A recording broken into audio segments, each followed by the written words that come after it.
Hello students, इस video में आप लोग देखेंगे कक्षा 10वीं के एनसीईआरटी गणित से प्रश्नावली 7.3 के प्रश्न संख्या 5 का हल। प्रश्न संख्या 5 में क्या कहता है, आइए देखते हैं। आप लोग यहाँ देख पा रहे होंगे प्रश्नावली 7.3 के प्रश्न संख्या 5 को। प्रश्न संख्या 5 में कहता है कक्षा 9 में आपने पढ़ा है, कहाँ पे पढ़ा है? अध्याय 9 उदाहरण 3 में। आप लोग जा करके देख लीजिएगा अपने किताब में, यदि आपके पास किताब है तब। अध्याय 9 उदाहरण 3 में यह दिया हुआ है कि किसी त्रिभुज की, मतलब उसमें सिद्ध करके बताया गया है, ठीक है, कि किसी त्रिभुज की एक माध्यिका उसे बराबर क्षेत्रफलों वाले दो त्रिभुजों में विभाजित करती है ना। यानी कि यदि हम कोई त्रिभुज, यहाँ देख पा रहे होंगे आप लोग, यदि हम कोई त्रिभुज ए बी सी लें, ठीक है, ए बी सी, ठीक है, कोई त्रिभुज ए बी सी लें और इसकी एक माध्यिका हम ले लेते हैं ए डी है, ठीक है। ये ए डी जो है क्या है, त्रिभुज ए बी सी की एक माध्यिका है। तो इस माध्यिका के द्वारा जो है यह त्रिभुज दो बराबर क्षेत्रफल वाले त्रिभुज में विभाजित हो जाएगा। वही यहाँ पे कह रहा है, आप लोग यहाँ देख पा रहे हैं कि किसी त्रिभुज की एक माध्यिका उसे बराबर क्षेत्रफलों वाले दो त्रिभुजों में विभाजित करती है। ये चीज़ क्लास 9 के उदाहरण नंबर 3 में, मतलब अध्याय 9 के उदाहरण नंबर 3 में आपने पढ़ चुका है। और फिर से यदि आप देखना चाहते हैं तो वहाँ जा कर के आप देख सकते हैं। किताब खोलिए और वहाँ देखिए। अभी किताब मेरे पास अवेलेबल नहीं है, नहीं तो हम यहाँ पे दिखा देते हैं। अब आगे यहाँ पे कह रहा है उस त्रिभुज ए बी सी के लिए इस परिणाम का सत्यापन कीजिए, है ना। जो ये त्रिभुज ए बी सी है, इसके लिए उस परिणाम को सत्यापन करना है जिसका शीर्ष दिया हुआ है, ए का शीर्ष दिया हुआ है 4, -6 और शीर्ष बी का नियामक दिया हुआ है 3, -2 और सी का नियामक दिया हुआ है 5, तो आइए प्रश्न में आगे चलते हैं। इसमें प्रश्न में दिया हुआ है शीर्ष ए का नियामक 4, -6, ठीक है, और शीर्ष बी का नियामक दिया हुआ है 3, -2 और सी का नियामक दिया हुआ है 5, 2। तो यही जो है हमें क्लास 9 के अध्याय 9 के उदाहरण नंबर 3 में जो दिया गया है कि किसी त्रिभुज की माध्यिका उसे बराबर क्षेत्रफलों वाले दो त्रिभुज में विभाजित करती है, उसी के आधार पे हमें वही चीज़ इस त्रिभुज में जो निर्देशांक दिया गया है तीनों शीर्ष का, इसे सिद्ध करना है, ठीक है। तो आइए पहले जो दिया है उसे हम लिखते हैं। दिया है त्रिभुज ए बी सी में शीर्ष ए का नियामक 4, -6 है, शीर्ष बी का नियामक 3, -2 तथा शीर्ष सी का नियामक 5, 2 है। ये चीज़ समझ रहे हैं। और हमें सिद्ध करना है, जो सिद्ध करना उसे लिखते हैं। एक बार फिर से हम जो क्लास 9 के 9वें चैप्टर का उदाहरण 3 में जो परिमेय दिया हुआ है, ठीक है, उसे फिर से पढ़ेंगे। क्या कहता है कि किसी त्रिभुज की, यहाँ देख पा रहे हैं आप, कि किसी त्रिभुज की एक माध्यिका उसे बराबर क्षेत्रफलों वाले दो त्रिभुजों में विभाजित करती है। यानी कि यह माध्यिका जो है इस त्रिभुज ए बी सी को दो बराबर क्षेत्रफलों वाले त्रिभुज में विभाजित कर रहा है। अर्थात यहाँ से हम कह सकते हैं कि त्रिभुज ए बी डी का जो क्षेत्रफल होगा वही त्रिभुज ए डी सी का क्षेत्रफल होगा। तो यहाँ से हमें क्या सिद्ध करना है?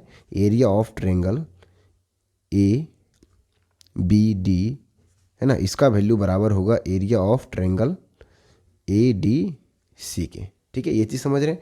तो हमें त्रिभुज ए बी डी का क्षेत्रफल निकालने के लिए अभी जो हम पढ़ रहे हैं चैप्टर, है ना, उसमें जो त्रिभुज के यदि तीनों शीर्षों का नियामक दिया हो रहे, तो त्रिभुज का क्षेत्रफल निकालने के लिए निर्देशांक ज्यामिति में एक सूत्र होता है जो कि होता है हाफ, मतलब 1/2 गुने x1 और by 2 minus by 3 plus x2 और बाई 3 माइनस बाई 1 फिर प्लस में x3 और बाई 1 माइनस बाई 2, ये होता है। तो उसी के आधार पे हम क्या करेंगे, दोनों त्रिभुजों का क्षेत्रफल निकाल के देखेंगे और दोनों का वैल्यू क्या आएगा, यहाँ से बराबर आएगा। तो त्रिभुज ए बी डी का क्षेत्रफल निकालने के लिए पहले हमें क्या करना पड़ेगा, इस बिंदु डी का नियामक निकालना पड़ेगा, है ना। त्रिभुज ए डी सी का क्षेत्रफल भी निकालने के लिए इस बिंदु डी का नियामक निकालना जरूरी है। तो आइए प्रमाण में या आगे चलते हैं हल में। तो डायरेक्ट क्या करते हैं, सबसे पहले डी बिंदु का नियामक निकालते हैं, है ना, बिंदु डी का नियामक। तो यहाँ हम देख पा रहे हैं कि बिंदु डी जो है ये बी सी भुजा जो है इसका क्या होगा, मध्य बिंदु होगा। क्यों? क्योंकि त्रिभुज ए बी सी की AD क्या है, माध्यिका है। आपको पता है कि किसी भी त्रिभुज की माध्यिका जो है शीर्ष से सामने की जिस भुजा से मिल रही होती है उस भुजा को दो बराबर भाग में बांटती है। यानी ये D बिंदु जो है BC भुजा का क्या होगा, मध्य बिंदु होगा। ठीक है, तो यहाँ से हम लिख सकते हैं ये बिंदु D का नियामक 3 + 5, ठीक है, बटे 2 और -2 + 2 बटे में 2। ठीक, तो क्या होता है मध्य बिंदु का नियामक, हम इसे पहले भी बता चुके हैं। यानी कि मध्य बिंदु का नियामक यदि x नियामक निकालना हो तो इसके x नियामकों को जोड़ के, है ना, जिसे रेखाखंड का ये जो x नियामक दिया हुआ है उसके x नियामकों को जोड़ के यदि हम उसमें 2 से भाग देते हैं तो उसके मध्य बिंदु का x नियामक ज्ञात होता है, और y नियामकों को जोड़ करके 2 से भाग देते हैं तो उसका y नियामक ज्ञात होता है। ठीक है, यहाँ पे आप लिख सकते हैं ब्रैकेट में कि चूंकि D भुजा BC का मध्य बिंदु होगा, है ना, क्योंकि AD त्रिभुज ABC की माध्यिका है। ठीक, अब यहाँ से बिंदु D का नियामक क्या निकल के आ जाएगा, 3 + 5 8, 8 बटे 2 और -2 और +2 0 बटे 2। यानी कि नियामक यहाँ से क्या निकल के आ गया, 2 चौके 8 यानी 4, और 0 में डिवाइड देंगे 2 से तो क्या आ जाएगा 0, यहाँ हो जाएगा 4 और ये 0। समझ रहे? तो मतलब बिंदु D का नियामक क्या निकल के आ गया, 4,0। समझ रहे? अब आगे आते हैं, त्रिभुज ABD का क्षेत्रफल निकालते हैं। तो बिंदु D का नियामक जो आया उसे लिख देते हैं पहले, 4,0 आया। ठीक है, तो लिखते हैं त्रिभुज ABD का क्षेत्रफल वाला सूत्र क्या होता है एक बार बता देते हैं आपको। त्रिभुज का क्षेत्रफल यदि निर्देशांक दिया हुआ है त्रिभुज के तीनों शीर्ष का तो 1/2 और इंटू x1 और y2 माइनस y3, ठीक है, फिर प्लस में x2 और y3 माइनस y1 और प्लस में x3 और y1 माइनस y2, ये ब्रैकेट बंद। तो यही जो होता है किसी भी त्रिभुज का क्षेत्रफल निकाल सकते हैं हम इस सूत्र से। कब? जब हमें उस त्रिभुज का निर्देशांक दिया हुआ रहे तब। तो हम क्या करते हैं कि इसमें जो है ABD में क्रमशः A को पहला नियामक, B को दूसरा नियामक और C को मतलब D को तीसरा नियामक मान लेते हैं। तो इसमें ये जो पहला है A, इसमें ये x1/1 और ये x2/2, ये x3/3। ध्यान से देखिएगा। अब आगे हल करते हैं तो 1/2 इंटू x1 क्या है, 4 है, यहाँ 4 लिखेंगे। y2 माइनस y3 मतलब दूसरा नियामक -2 और y3 क्या है, 0 है, तो -2 और -0। ठीक है, फिर प्लस में x2 दूसरा नियामक क्या है, ये दूसरा नियामक में x नियामक क्या है, 3 है, तो 3 और y3 माइनस y3 क्या है, 0 और y1 क्या है, -6 है, तो -6 है तो माइनस +6 हो जाएगा। और प्लस में x3 क्या है, 4 है, और y3 माइनस y3 क्या है, 0 है, और सॉरी x3 में y1 माइनस y2 है, y1 क्या है, -6 है, -6 और y2 क्या है, -2 है, तो माइनस +2 यहाँ पे हो जाएगा। ये ब्रैकेट हो गया आपका बंद।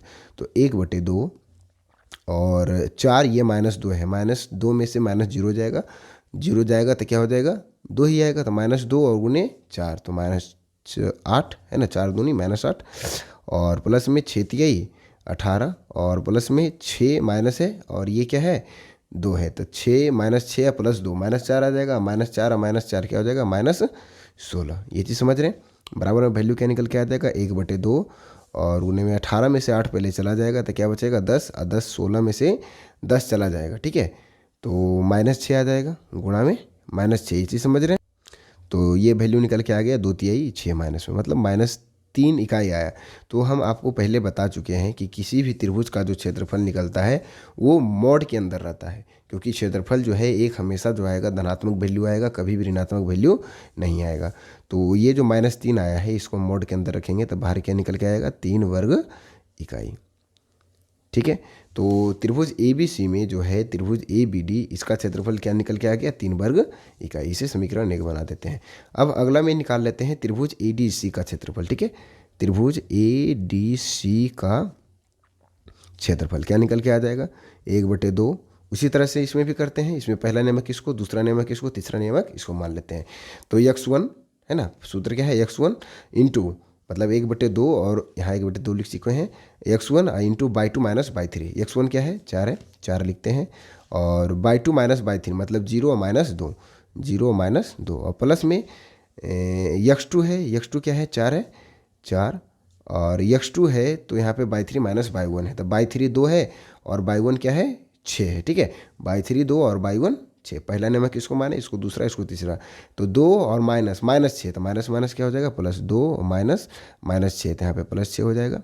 और प्लस में ये क्या है अगला x3 into by 1 minus by 2। x3 क्या है 5 है, 5 लिखते हैं, और बाई 1 माइनस बाई 2, बाई 1 क्या है माइनस 6 है, और बाई 2 क्या है 0 है। ठीक है, तो माइनस 0, ये ब्रैकेट बंद हो गया। ये भी आपको मोड में रखना है। तो आगे वैल्यू क्या निकल के आ जाएगा 1/2 और इंटू 4 और गुणे माइनस 2 करेंगे तो 4 दूनी माइनस 8, और यहाँ प्लस में 6 2 8, 8 चुके 32 आ जाएगा। ठीक है, और प्लस में यहाँ पे है, ये माइनस में है, ये है प्लस, ये माइनस, तो 6 25 30, माइनस 30 आ जाएगा। यहाँ पे 0 घटेगा या जुटेगा, कोई प्रभाव उससे नहीं पड़ेगा। तो 32 में से 30 यहाँ से चला जाएगा तो क्या बचेगा 2 बचेगा, यानी कि 1/2 इंटू माइनस 8, यहाँ पे प्लस 2। वैल्यू क्या निकल के आ गया 1/2 और गुने माइनस 8 में से प्लस 2, क्या आ जाएगा माइनस 6, 2 तिहाई माइनस 6। यहाँ भी वैल्यू क्या निकल के आ गया -3। ठीक है, मॉड में यहाँ वैल्यू निकल के आएगा बाहर 3 वर्ग इकाई। ठीक है, इसे समीकरण 2 बना देते हैं। तो यहाँ से हम देख रहे हैं कि त्रिभुज ABD का क्षेत्रफल और त्रिभुज ADC का क्षेत्रफल, दोनों का जो क्षेत्रफल निकल के आया है, क्या निकल के आया है 3 वर्ग इकाई।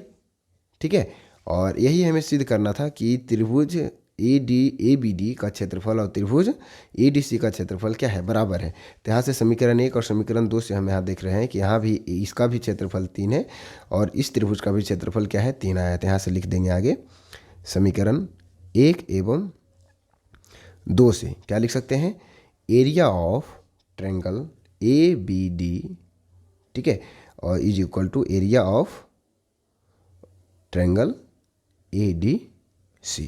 ठीक है, ये चीज़ हमें प्रश्न में सिद्ध करना है, तो जो कि सिद्ध हो चुका है। आशा करते हैं कि आप लोग प्रश्न संख्या 5 को बिल्कुल ठीक तरीके से समझ गए होंगे, और यदि वीडियो पसंद आया है तो वीडियो को लाइक कर अपने दोस्तों के साथ शेयर अवश्य कर लीजिएगा। मिलते हैं इसके अगली वीडियो में, तब तक आप हमारे चैनल पर बने रहेंगे। धन्यवाद।